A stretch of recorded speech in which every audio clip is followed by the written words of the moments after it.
নমস্কার বন্ধুরা, মিস্টার আর Mrs cooking আর্টে তোমাদের সকলকে জানাই আরো একবার স্বাগত। ভিডিও শুরুতেই বলে দিচ্ছি, যারা আগের ভিডিওতে কমেন্ট করেছো তাদেরকে অসংখ্য ধন্যবাদ। আর যারা পুরো ভিডিওটা এখনো পর্যন্ত আমার চ্যানেলে পুরো ভিডিওটা দেখেছো বা তোমরা কমেন্টের মাধ্যমে জানিয়েছো যে ভালো লেগেছে, তাদেরকে কিন্তু অসংখ্য ধন্যবাদ। আর আজকের রেসিপি কিন্তু দুর্দান্ত স্বাদের একটা রেসিপি। তোমরা কিন্তু ভাপা কিন্তু অনেক রকমেরই খেয়েছো, কিন্তু আজকে একটু ইউনিক ধরনের, একদম নতুনত্ব আজকের রেসিপি পনির ভাপা। তো পনির ভাপা একদম সহজ আর কম টাইমের মধ্যে কিন্তু তোমরা বাড়িতে দুর্দান্ত স্বাদে বানিয়ে নিতে পারবে। আর এই রেসিপিটা দেখার জন্য অবশ্যই সাথে থাকতে হবে, পুরো ভিডিওটা দেখতে হবে। আর যারা নতুন বন্ধু হচ্ছে এখনো পর্যন্ত আমার চ্যানেলটাকে সাবস্ক্রাইব করেনি, তাড়াতাড়ি করে সাবস্ক্রাইব করে নাও, পাশে থাকা বেল আইকনটা ক্লিক করতে একদম ভুলো না। আর অবশ্যই কিন্তু কমেন্টের মাধ্যমে জানিও কেমন লাগছে আমাদের ভিডিওগুলো। চলো দেখে নিই আজকের রেসিপি। রেসিপিটা বানানোর জন্য এখানে আমরা 300 গ্রাম পনিরের ব্যবহার করেছি। আর এরপরে আমরা পনিরগুলোকে কিন্তু আগে কেটে নেব। আর পনিরগুলো কাটার সময় তার আগে যদি পনিরের গায়ে জলটা থেকে থাকে সেটা যদি একটু হালকাভাবে মুছে নেওয়া যায় তাহলে কিন্তু রেসিপিটা অনেক ভালো হবে। এরপরে আমি ছোট ছোট কিউব করে কেটে নিয়েছি, আর তোমরা চাইলে একটু বড় সাইজেরও রাখতে পারো। এরপরে আমি দিয়ে দিয়েছি জল ঝরানো টক দই, নিয়ে নিয়েছি এখানে নারকেল কোড়া এখানে কিন্তু 4 থেকে 5 চামচ রয়েছে। নিয়ে নিয়েছি এখানে সর্ষে আর পোস্ত, সর্ষে নিয়েছি 1 চামচ, আর এখানে পোস্ত রয়েছে এখানে 2 থেকে 3 চামচ মতো। আর এরপরে আমি সর্ষে আর পোস্তটাকে গুঁড়ো করে নেব।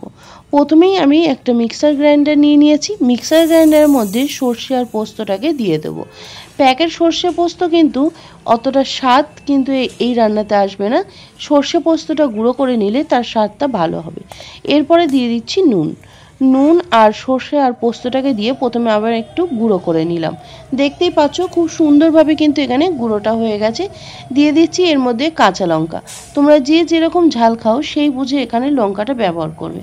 আর দিয়ে দিচ্ছি নারকেল, এখানে আমরা ফ্রেশ নারকেল ব্যবহার করেছি, তোমরা চাইলে কোকোনাট পাউডারও ব্যবহার করতে পারো। এরপরে আমি এখানে এটাকে ভালো করে গুঁড়ো করে নেব। দেখতেই পাচ্ছ সমস্ত নারকেলটাকে দিয়ে আমরা পেস্ট করে নিয়েছি। আর পেস্ট করে নেওয়ার পরে একটা সাইডে রেখে দিচ্ছি।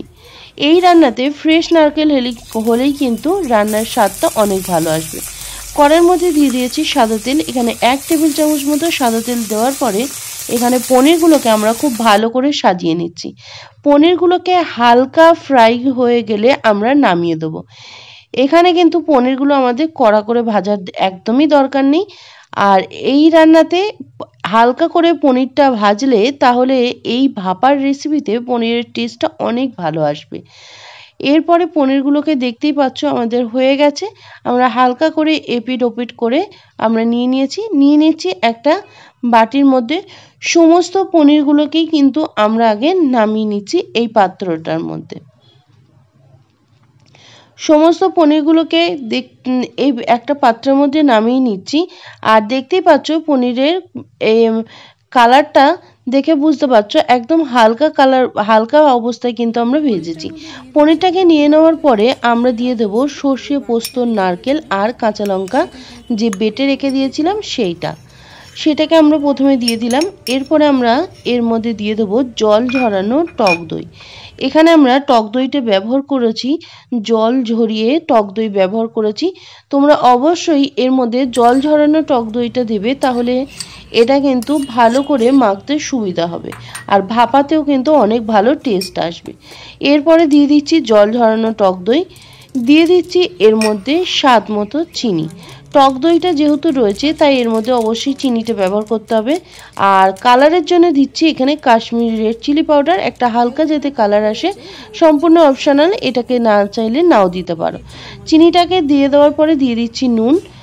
আর নুন আর চিনিটা এখানে যেহেতু টক দই ব্যবহার করেছি তাই চিনিটাকে কিন্তু অবশ্যই দিতে হবে। দেওয়ার পরে দিয়ে দিচ্ছি সর্ষের তেল, এখানে সর্ষের তেলের পরিমাণটা একটু বেশি লাগবে। এরপরে আমরা এটাকে হাতের সাহায্যে খুব ভালো করে মাখিয়ে নিচ্ছি। পনিরটাকে কিন্তু এই সমস্ত মশলা দিয়ে খুব ভালো করে কিন্তু আগে মাখিয়ে নিতে হবে। তাহলে এই ভাপার রান্নাতে যেহেতু বেশি কিছু আমাদের উপকরণ লাগে না বা বেশি টাইম লাগে না, তাই পনিরটা আগে অবশ্যই খুব ভালো করে হাতের সাহায্যে একদম মশলাগুলোর সাথে খুব সুন্দরভাবে মাখিয়ে নিতে হবে। সমস্ত পনিরগুলোকে আমরা মাখিয়ে নিয়েছি। আর পনিরটাকে মাখিয়ে নেওয়ার পর দেখতেই পাচ্ছ এইভাবে আমরা 10 মিনিটের জন্য রেখে দিয়েছিলাম। 10 মিনিট পরে আমরা এটাকে একটা টিফিন বক্স নিয়েছি আর তার মধ্যে দিয়ে দিচ্ছি সমস্ত পনিরগুলোকেই এর মধ্যে ঢেলে দিলাম।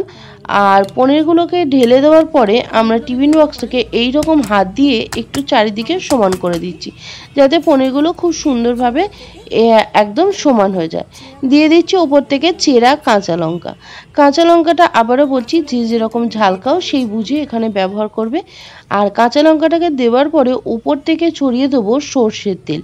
এই ভাপা রান্নায় সর্ষের তেলের যে কাঁচা একটা ঝাঁঝালো ফ্লেভার, সেটা কিন্তু একদম দুর্দান্ত আর দ্বিগুণ টেস্ট এনে দেয়। তাই ওপর থেকে আমি সর্ষের তেল এখানে ব্যবহার করে নিয়েছি। নেওয়ার পরে এটাকে ঢাকা দিয়ে আমরা আটকে দেবো। টিফিন বক্সটাকে ভালো করে ঢেকে নিয়ে এখানে আমরা কড়াইয়ের মধ্যে বসিয়ে নিয়েছি জল, আর জলের মধ্যে সামান্য একটু নুন ফেলে দিয়েছি যাতে জলটা তাড়াতাড়ি গরম হয়ে যায়। এরপরে আমরা টিফিন বক্সটাকে এর মধ্যে দিয়ে দিয়েছি। টিফিন বক্সটাকে দিয়ে দেওয়ার পরে এখানে ঢাকা দিয়ে আমরা ভালোভাবে 6 থেকে 7 মিনিট এই রান্নাটা আমাদের লাগবে। আর এই রান্নাতে বেশিক্ষণ লাগে না। এই রান্নাটা হলে কিন্তু তোমরা এই রান্না দিয়েই যে কোনো আমিষ রান্না ছেড়ে এই পনির ভাপা দিয়ে তোমরা কিন্তু একতলা ভাত একদম খেয়ে ফেলতে পারবে। গ্যারেন্টি দিয়ে বলছি, তোমরা যে কোনো আমিষ রান্না ছেড়ে কিন্তু এই রান্নাটা সব থেকে বেশি পছন্দ করবে। আমাদের এটা কিন্তু 5 থেকে 7 মিনিট হয়ে গেছে, গ্যাসটাকে অফ করে দিয়েছি। আর যেহেতু টিফিন বক্সটা গরম রয়েছে তাই এটাকে একদম ঠান্ডা হতে রেখে দিয়েছিলাম। ঠান্ডা করে নিয়ে তারপরেই আমরা টিফিন বক্সটা খুলছি। দেখতে পাচ্ছ কত সুন্দর হয়েছে, আর খুব সুন্দর কিন্তু একটা গন্ধ বার হয়েছে, খুব ভালো একটা ঝাঁঝালো। আর পনিরের আর যে নারকেলের যে এখানে ফ্লেভারটা খুব সুন্দর এসছে।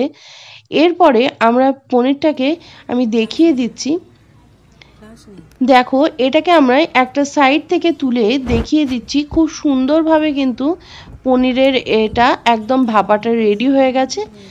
দেখেই বুঝতে পারছো কত সুন্দর হয়েছে। তোমরা এখানে ভাতের সাথে অবশ্যই এই রেসিপিটা একদিন হলেও ট্রাই করে দেখো।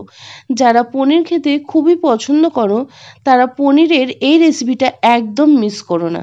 পনিরের এই রেসিপিটা হয় কিন্তু দুর্দান্ত। হাতে কম সময় থাকলে তোমরা পনিরের অন্যরকম রেসিপি ট্রাই করতে চাইলে অবশ্যই এই রেসিপিটা ট্রাই করতে একদম ভুলো না। আমরা কিন্তু গরম গরম ভাতের সাথে এই পনিরের এই ভাপাটা নিয়ে নিয়েছি। আর দেখতেই পাচ্ছ পনিরটা কতটা সফট হয়েছে। এরপরে তোমরা গরম গরম ভাতের সাথে এটা পরিবেশন করো, দুর্দান্ত লাগে।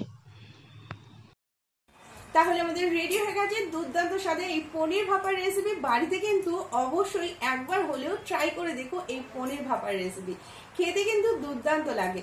কোনো রকম আমিষ যে কোনো রান্না বাদ দিয়ে তোমাদের কিন্তু গ্যারেন্টি দিতে পারি এই রান্নাটা কিন্তু অবশ্যই তোমরা পছন্দ করবে।